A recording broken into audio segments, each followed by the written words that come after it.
Hello and welcome to another action-packed episode of Geeky Voices Carry, the podcast that is part of the problem. Unfortunately, tonight we will not be joined by Stacy Dellorfano, and I'm still not allowed to tell you that she's dead.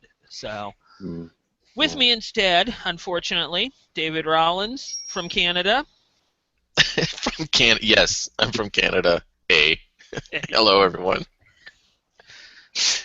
Yes, he is here so that we can say that we have a Canadian on our podcast. No, I make this thing international. Yeah. That's true. Yep. And also with us is Josh Thompson, who is not from Canada. Yeah. Hey. And we're going to kick this monster off with an actual question from you, the viewing audience, who isn't actually viewing us yet. But hey, we're He'll not tune going in later. Yeah, we'll just CGI him in later, no problem. David's got a chroma key behind him. We'll just dub him in. Cool. So, from Kevin Flynn, we have the question: shouldn't there be? How do you handle RPG burnout? Yeah. Either playing, developing, or even burnout with the people you play with, which is a great question, I think. It's a great question. It's missing a pronoun. Yes, sure. But you know what? We can assume it. Yeah. It just threw me off. So anyway. Yeah. Those English majors. Kevin, it's a good question, and we're not going to nitpick your Too late. missing word. I already did. Yeah. All right, David. As long as it has nothing to do with Vietnam, what is your answer? Well, a lot of the way we deal with burnout is just jumping from game to game. We don't get to burn out. We rarely get to burn out a game. Sometimes we break a game in a couple of sessions, but We're looking at you machinations. but we rarely burn out because it's just kind of like we're always about the new shiny. So, I mean, it would be great to burn out on a game, I think. Yeah, as long as you don't It would burn be a out. different experience, like just to ride it right out till it's done, because we really haven't done that. We played Swords and Wizardry for over a year. I know, but it always felt unfinished. When we were done, it just felt unfinished. Like we were right in the middle of stuff happening. It just never, I don't know, it never concluded. Mm. I think you were the only one actually bothered by that. Yeah, probably, but that's okay. What about you, Josh? Well, I mean, for an RPG, tabletop RPG, I find it kind of hard to burn out just because you can always introduce something new. Like with Swords and Wizardry, even though we did play for a while, we did introduce, different rules, or we changed them, modified them somehow, so that it wasn't exactly the same game that we started with. And I think you can do that for a lot of games. That's a good point, because we played it, for about 8 months or so, or was it longer than that? It was over a year. Over a year, yeah. Mm-hmm. So we were, yeah, but it was constantly growing and changing as we played, because we started with White Box, and then didn't we end up with Complete? I think we just sort of played with Core, but Core, that's right. There's not really a huge amount of difference between. Yeah, Core with a bunch of things that just kind of classes. Yeah. Mm-hmm. So. But as far as people you play with, that's an interesting question. I find it helps to not like the people you game with. Thanks, Chris. No problem. I find the opposite. We talk about you when you're not around, David. So. Yeah, I know. Mm-hmm. All the time. You just call me the Canadian, and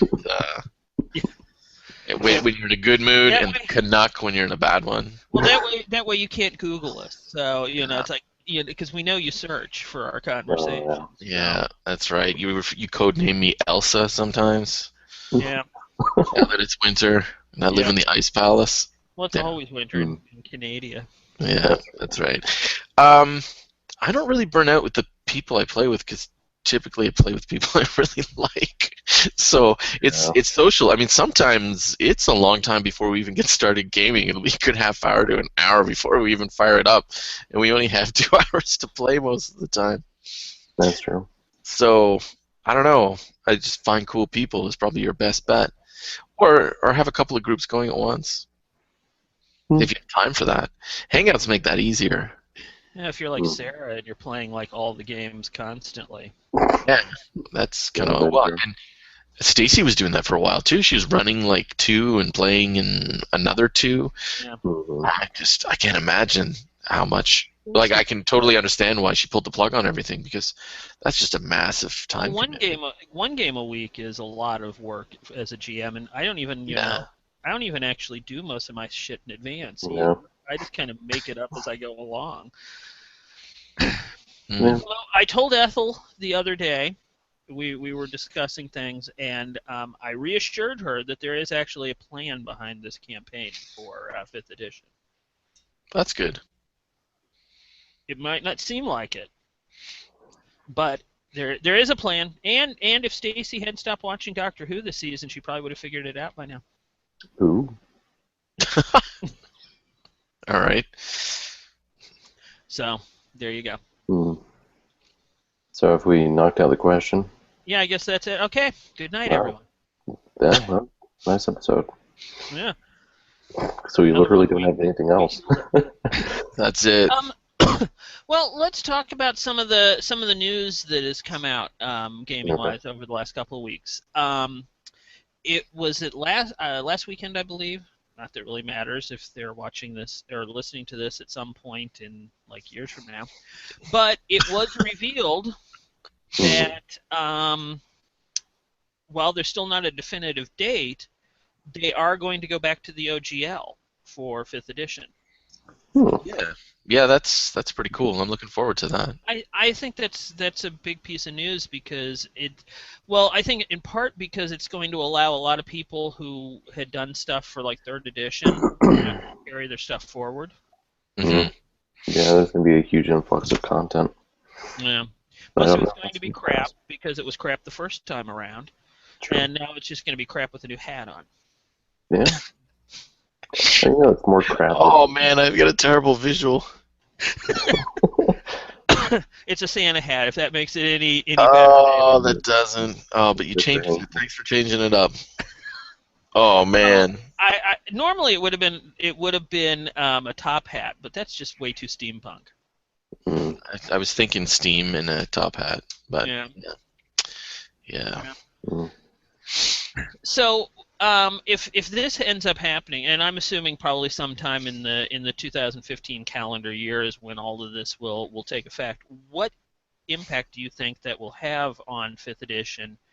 And as a follow-up, will it be good or bad? Josh. Well, I mean, it's not going to be bad just because it's just more content, you know.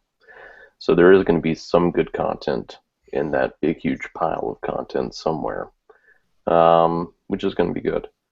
The book of 100 million thousand 11 trillion feet. Exactly. The feats aren't that important anymore. No, but that's that's just it. That was one of the things that annoyed me the most about third-party 3rd edition crap, were the ginormous books of feats. I don't need 500 new feats for cross-country travel. Well, some people like that, though. Cross-country travel. Or, millinery arts, or, whatever. I mean, because by the end of the 3rd edition era, they were really scraping for another 1,000 feet. Yeah, probably. Sensible footwear. But it should be really good for additional monster manuals and stuff like that. So you should have about, a few hundred varieties of giant toad to throw at us. I think as far as bringing the hobby under a larger umbrella, it's going to be really effective.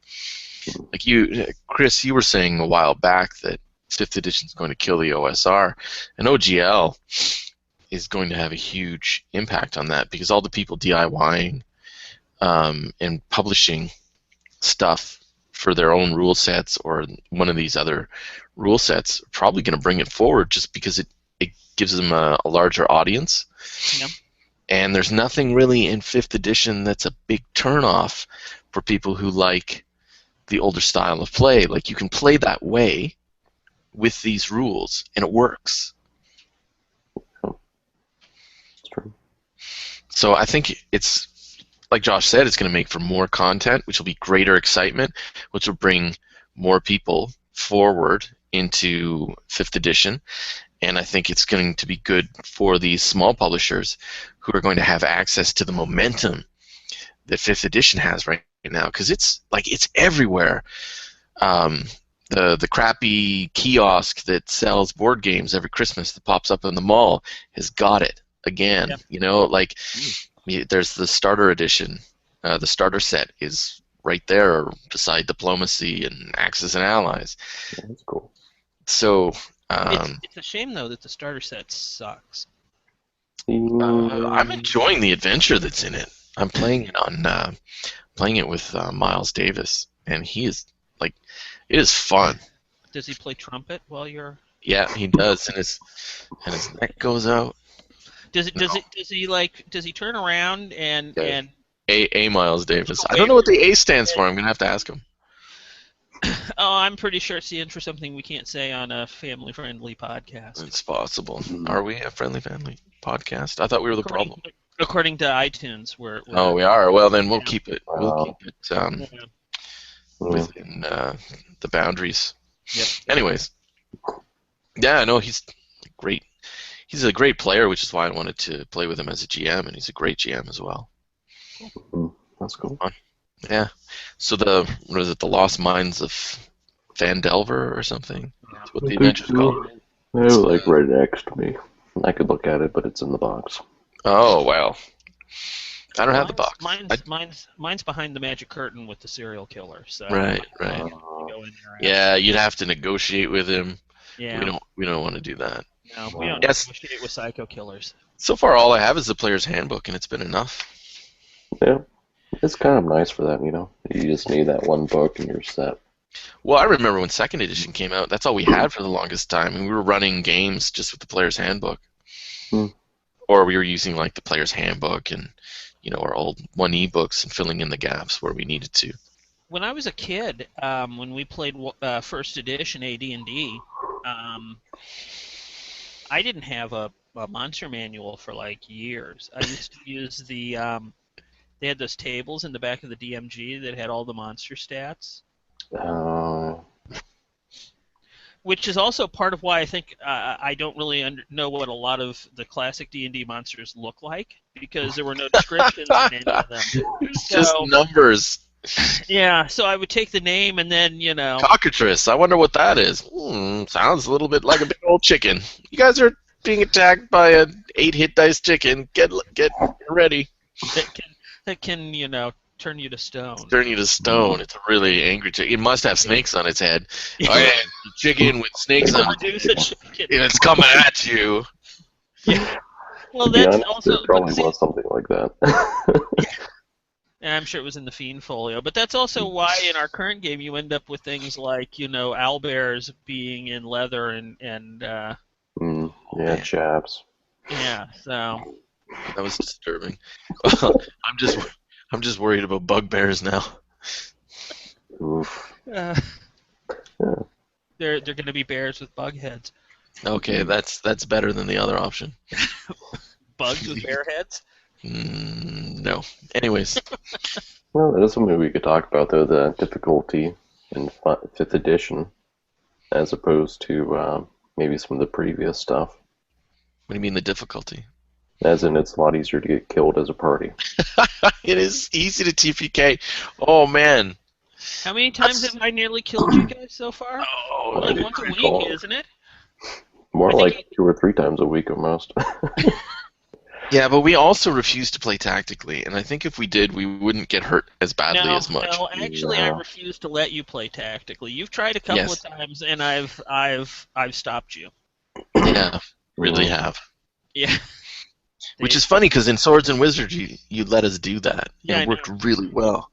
Yeah, I know. That's why I'm not letting you do it in this game. I'm not that stupid. I learned from my mistakes. He's gonna TPK us if it's the last thing he does. Maybe. I never once killed you guys in Swords and Wizardry. Yeah, tell that to Jeremy. Oh, he really did. No, you guys brought him back. When we were running Lamentations, I think I killed him 3 times in one adventure. Well, I used him as a Well, you know what? Battering ram. I didn't kill him. battering I ram. didn't kill him. His inability to make a saving throw killed him. Which would be really bad in 5th edition right now, since... Yes. Well, that's right. Eh? The minute you go down, you have to start rolling saves. You see how fast it would, he rolled 3. He'd fail 3 saves. That'd be rough. That'd be rough. Oh, man. Anyways, poor Jeremy. We kid Jeremy because we like him so much, and because he's a good player. Just can't roll a save. Even though he didn't like to play with us, apparently. I blame the Canadian. I think he was mean to Jeremy. And it's possible. It's possible. I liked playing with him, though. He's a good guy. I guess he just burned down on us, and he moved on to other things, which is, which is cool. That's one thing about burning out on the people you play with Hangouts. You just find another group, man. That's right. It's not hard. Well, I mean, it's hard to find an awesome group, but it's not hard to find another group. Well, we had no problem finding an awesome group. We were just lucky. From what I hear, we were ridiculously lucky. Yeah. Yeah, and actually, I think I went with you guys awfully easily too. I don't think I really put that much effort into trying to vet you guys. You didn't screen us or vet us. No. You just said, "Hey, I have this friend that wants to learn to play D&D. Who would be interested in helping out?" And we said, "Yeah, that sounds cool. Sounds like a lot of fun to bring someone into the hobby." And you said, "They must be okay." Yeah, when I came face to face, I put a lot more effort into vetting people than I did with our group. So I could see that. Well, yeah, because you can always just hang up. Yeah. That's pretty normal. You guys still gaming on Tuesdays? No, I no longer have internet access. So. And my cat just ate my modem. Sorry. Yeah. Yeah. No, we don't have a Tuesday group anymore. Uncircle and block. Oh. YouTube videos. Nothing. Don't pay any attention to those. Although that's something we need to do again, I think. I agree. I've had some people comment that they miss our actual play videos. Yeah. Which I don't know. I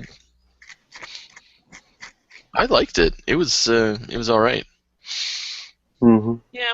I don't know if we should try to do entire campaigns like we did with the Swords and Wizardry, but I think doing a broadcast here and there.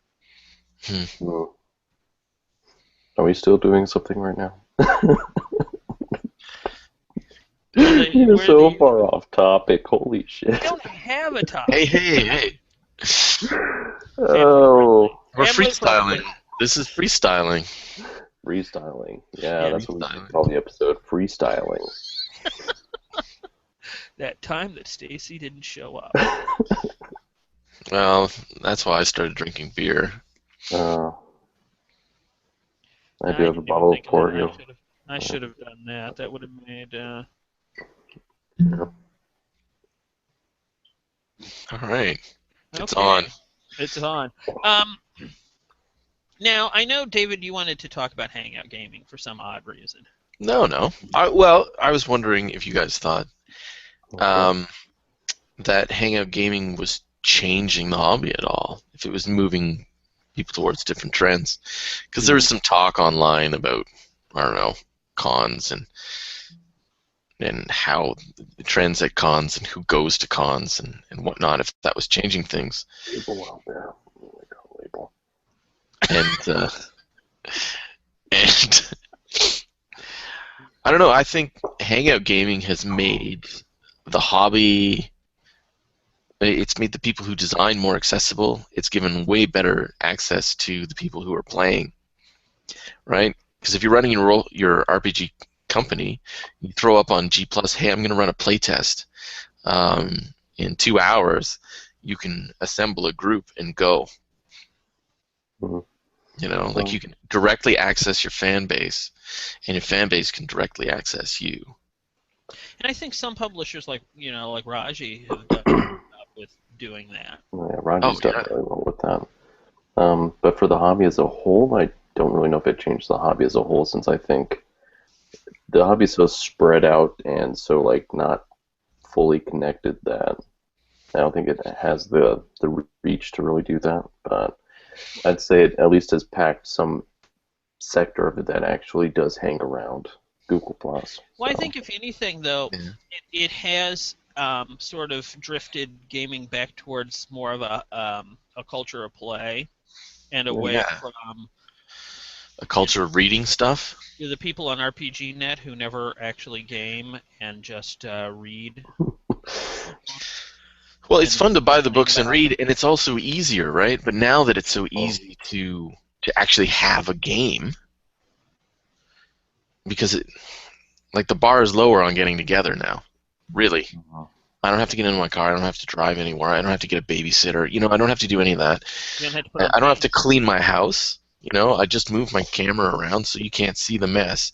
Like this is what gaming should be. This is easy. this is finally getting to the level of video gaming. It's great.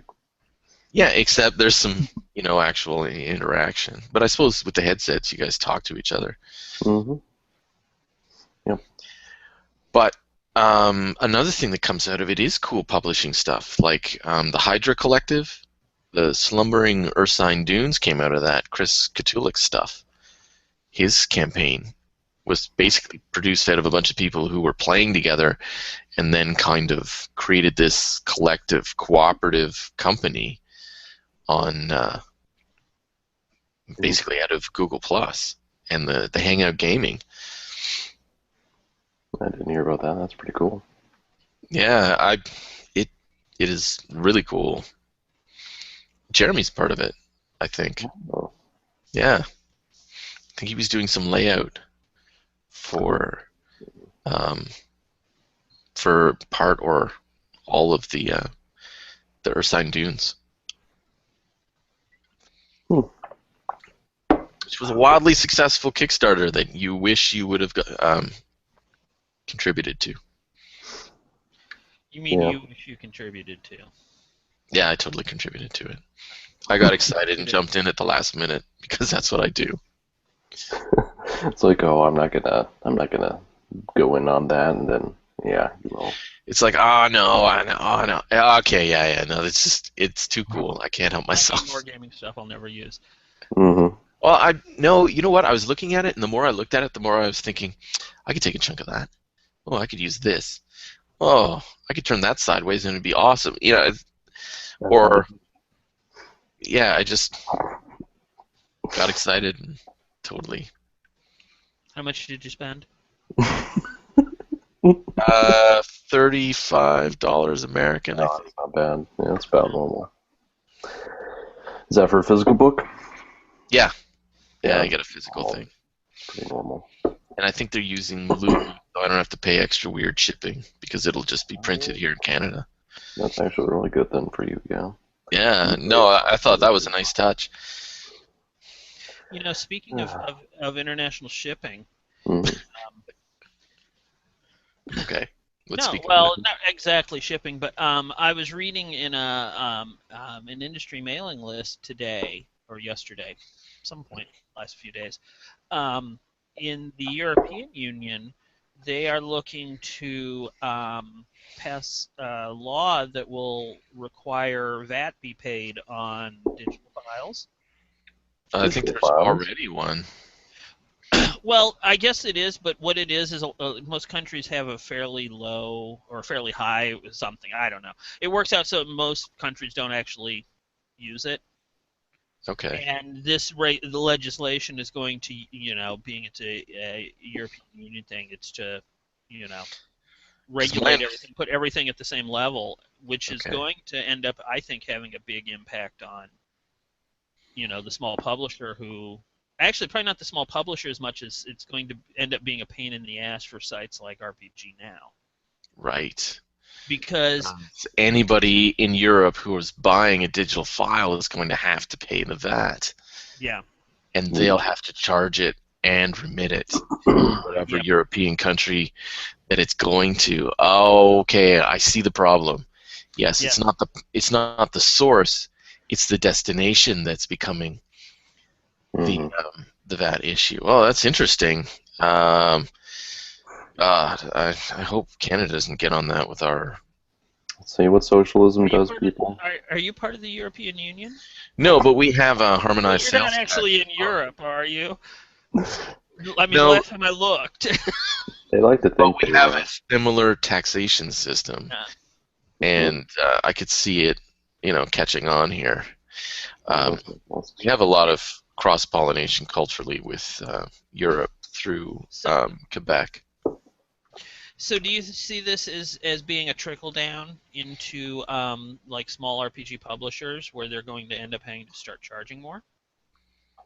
No, I don't. Why would they charge more? Because people are paying a tax. That doesn't make any sense. That's because that's how these sorts of things work. No, it's Is how it? shipping tends to work, but I think it just depends on how the websites are laid out. If they can just get it included to work that way, like I know Steam, Valve's digital distribution platform for video games, it can charge different, amounts based on region. Yeah.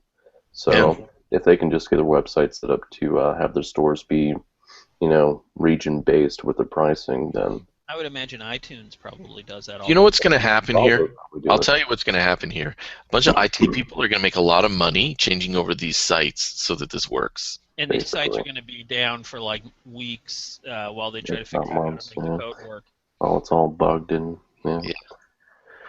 Yeah. It's going to be a huge pain in the ass for a short term, but in the long term, it probably won't impact. It won't impact us here in the. It won't impact us in North America at all. So, Well, it will impact us in North America only because yeah, if you're a we publisher, well, yeah, I mean North America is Right. the hub of RPG publishing. Right. So we're going to have to adapt our systems for these laws. Yes. And we know how well Americans handle doing that. Or yeah, we could just have instructions to use a proxy server to get the PDFs that's probably what's on going to happen. everybody's Yeah. website. It'd be like, here, this is what you do, so you don't have to pay this tax. I think that would I can't charge put you. the website into so much trouble if they tried doing that. That's going to be huge. I'm I not mean, gonna, if I'm they, not gonna, yeah, I'm not gonna say you can get away with not paying VAT, but if you look here I and mean, follow people this already link, do that. yeah, That's actually one of the big things with that people living in these other regions, since the prices are higher there just because of their currency differences in VAT and stuff. They Mm. actually will get people with North America region to buy it for them, and then they'll like pay through them, stuff like that. So I could see that happening. that seems like that would be more work than it would actually be worth. I mean, the price difference literally it can be like upwards of like $40 to $50 in some places, like 40, 50 US dollar difference. So Hmm. you know, it's usually worth it. That's wild. Yeah. Wow. Like in Australia, the newest Call of Duty game got them. I think some people had to pay almost upwards of like $100 for it in Wow. Australia, whereas here it's Is like that because of the 60. VAT? Oh, I mean, it's just for all kinds of taxes and all kinds of Well, exchange and stuff. They have really weird shit in some of these nations that the drive currency the prices exchange up. between the U.S. and Australia is pretty low, if I remember correctly. Yeah, and they also have a lot of taxes on really Yeah. weird stuff. So Well, I think they probably need really good health care in Australia since everything on the continent will kill you. a lot of stuff in North America will kill No, you. because it's all Yep. Irish and Scotsmen, so Yeah, but not they like can handle that kind of stuff. They'll have a beer and then they'll go out and and lick a toad. And there goes our Australian audience. Thanks for tuning in, guys. We do appreciate you. They're all busy fighting, koalas. Hey, And don't knock those koalas. Yeah, those drop air. They're like 4-hit dice, 4 hit dice. and they've got fangs. Mm. Big, sharp, pointy teeth. Like this. So where are we now? And they grapple, which fucks up every RPG. So, you know. Oh, it's a grappling monster. Run away. I don't want to read the rules. Actually, how is grappling in 5th edition? I don't think I've looked at it yet. I think it's like opposed strength and dex checks. Yeah. It's not actually that different from what you get in Lamentations. Let me check. I'm sure that's just where they took it from. They just went, hey, let's do what Raji did, and we'll take his ideas. That would really upset a lot of people if that were the case, you know. Well, it's kind of what they did for a lot of 5th edition. Kevin Flynn has actually piped in with an answer. Well, I guess he's typed in rather than piped in. It's not taxes on the games, it's regionalizing. We are a small closed market, so they can screw us. We don't have many choices.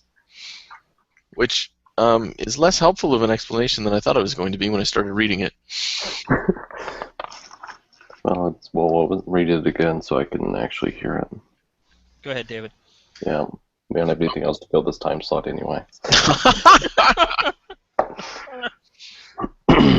Hey, I have a really interesting something cool this week, so... We could jump right to that, because I think I have an interesting something cool as well that I'd love to talk about. Well, we've been talking for about half an hour, and the way we actually usually end up spending more time on our something cool. Yeah. Well, especially when we have no topic. The something cool often becomes the cool topic. Yeah. Sure. Fancy that. All right, who wants to start? For those playing along at home and require an announcement and or segue, we are now going into something cool. Ooh. David. Okay. Ta-da! No, that was your cue. Oh. Say something. To say something cool, and I said ta-da. What a letdown.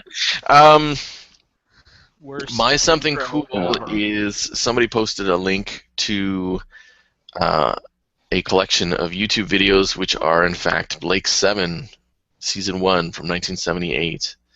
I don't know if you guys are familiar with Blake's 7. It was written by Terry Nation. Nope, because I'm American.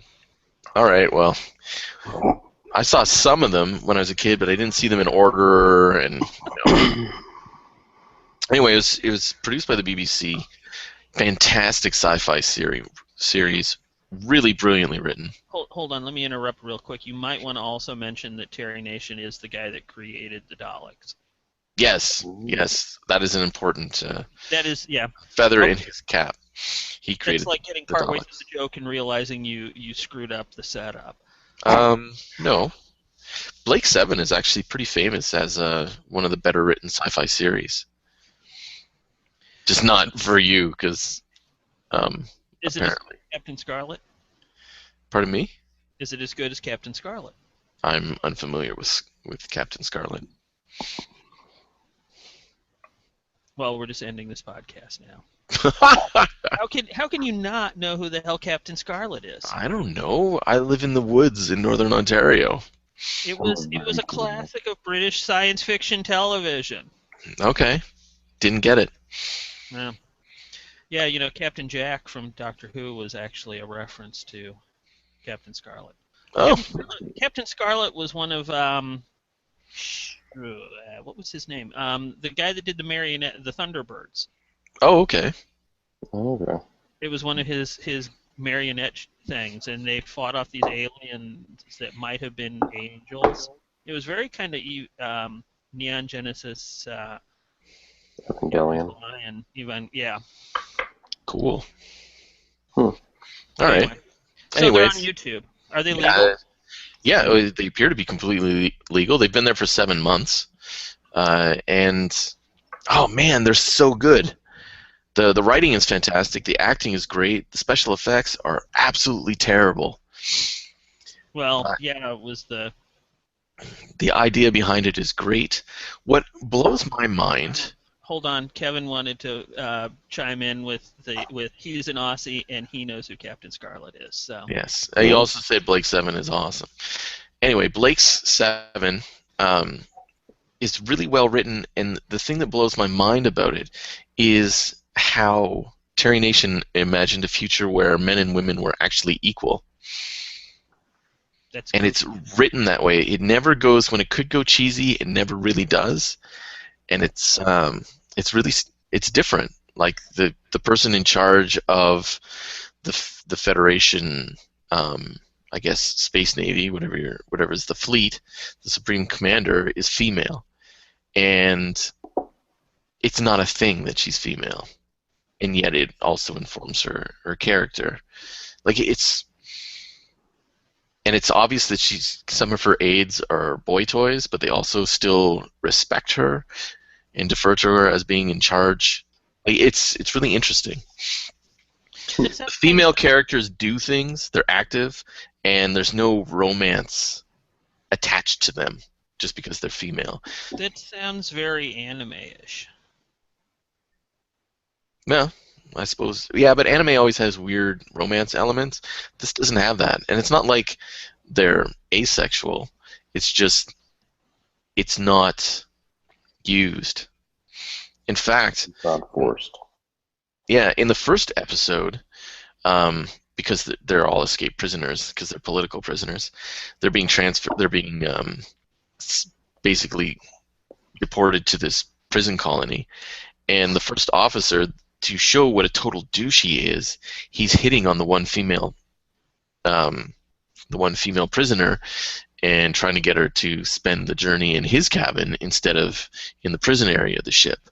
And even though they're trying to escape, and even though her getting outside of the prison area would probably be useful, nobody says, hey, why don't you go with him for like a little bit and see if that can work out for everybody.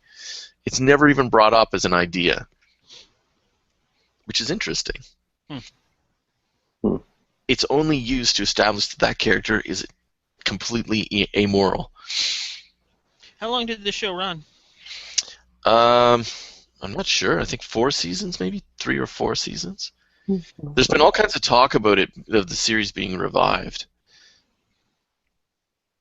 Interesting. Which, yeah, it would be interesting if they kept to that same kind of style. Well, if it's done by the BBC, then they probably could.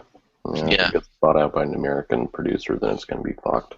So. Yeah. Just the idea. They should have Steven Spielberg do it, like when he tried to reboot Doctor Who. Did he? Yes, the American Doctor Who was done by Steven Spielberg.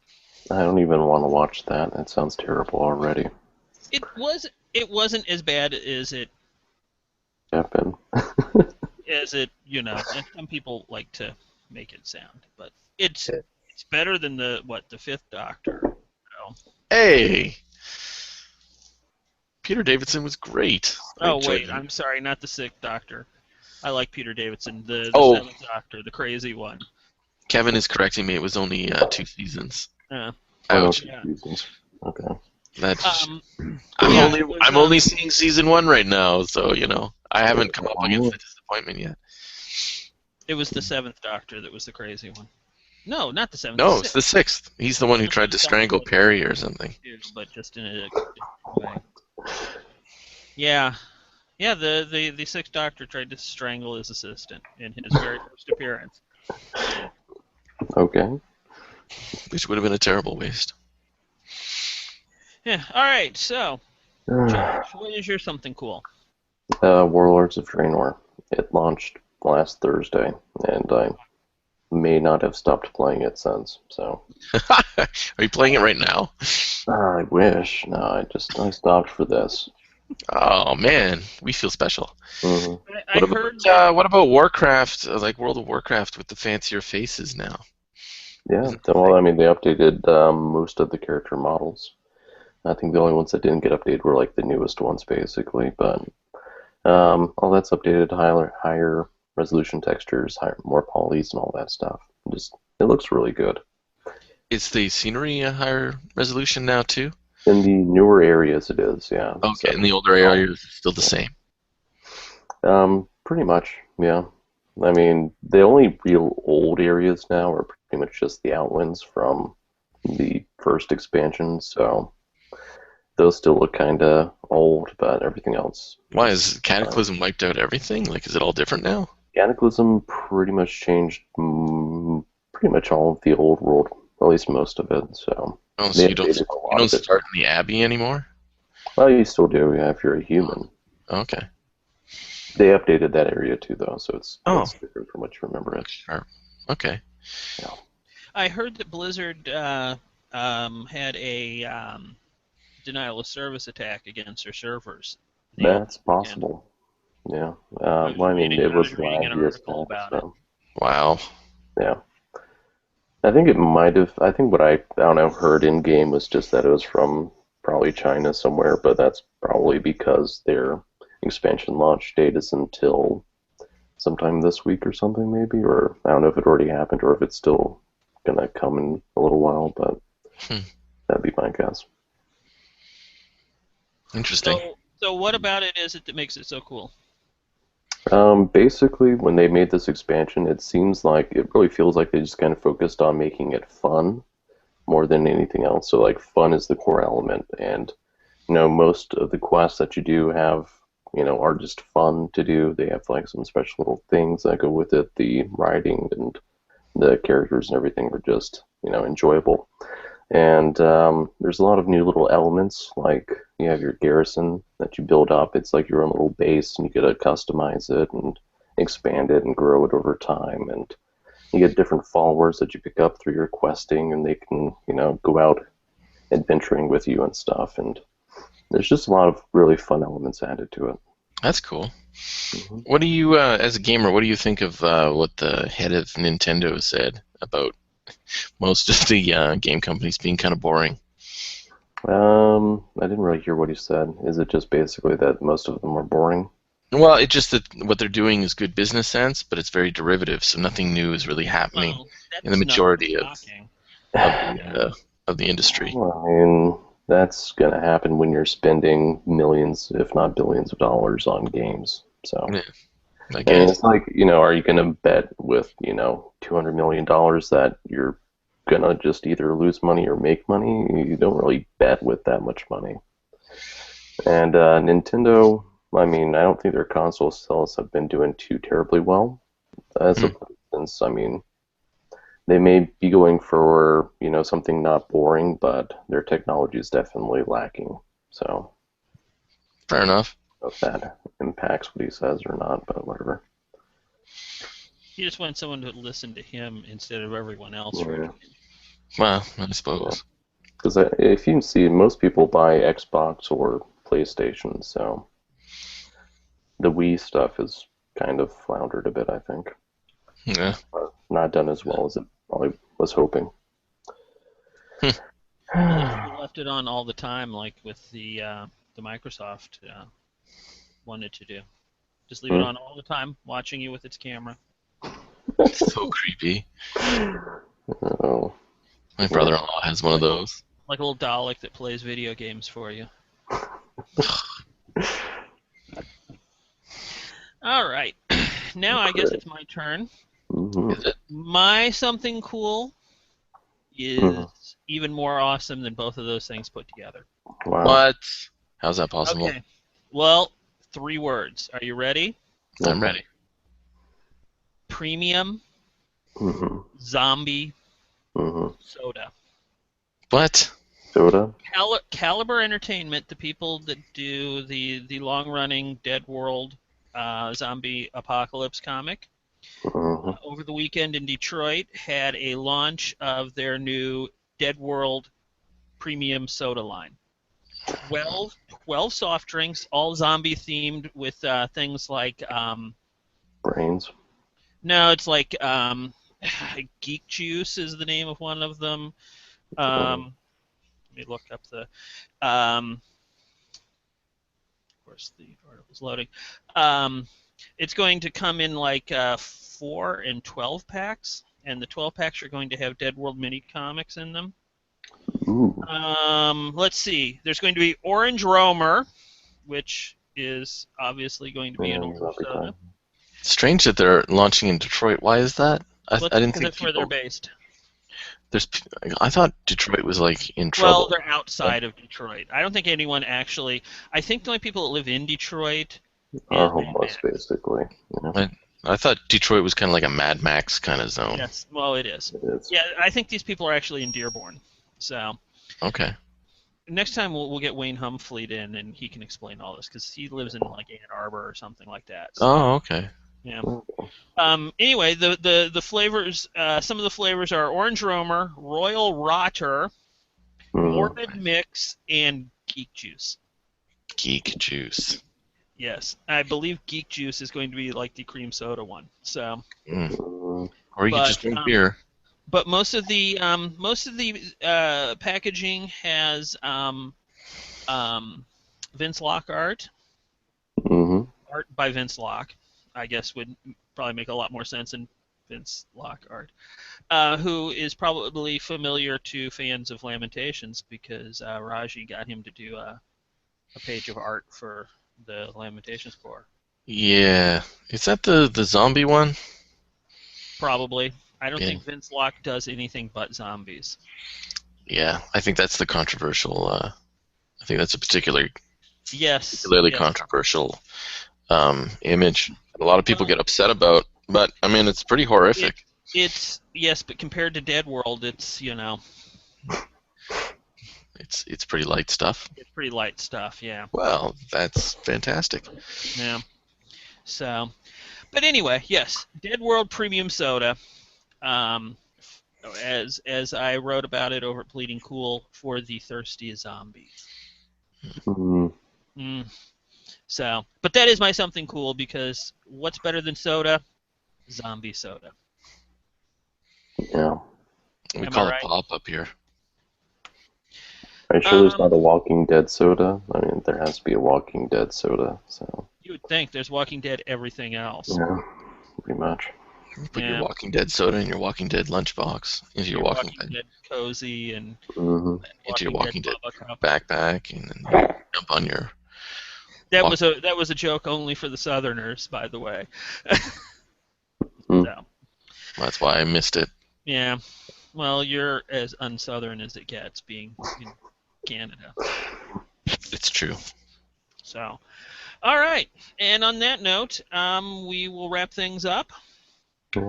I think we've talked about absolutely nothing and managed to offend Australians all at the same time. And people in Detroit, which, I'm sorry. I'm sorry, but you folks have a really bad PR problem, I think. Because, But they do have a Whole Foods. Oh, that's good. Yeah. All right. Say goodnight, gentlemen. Good night, gentlemen. Good night. And good night to Stacy, who couldn't be here with us this week. Yes. And we'll be back, hopefully, again with us in 2 weeks. Night, Stacy.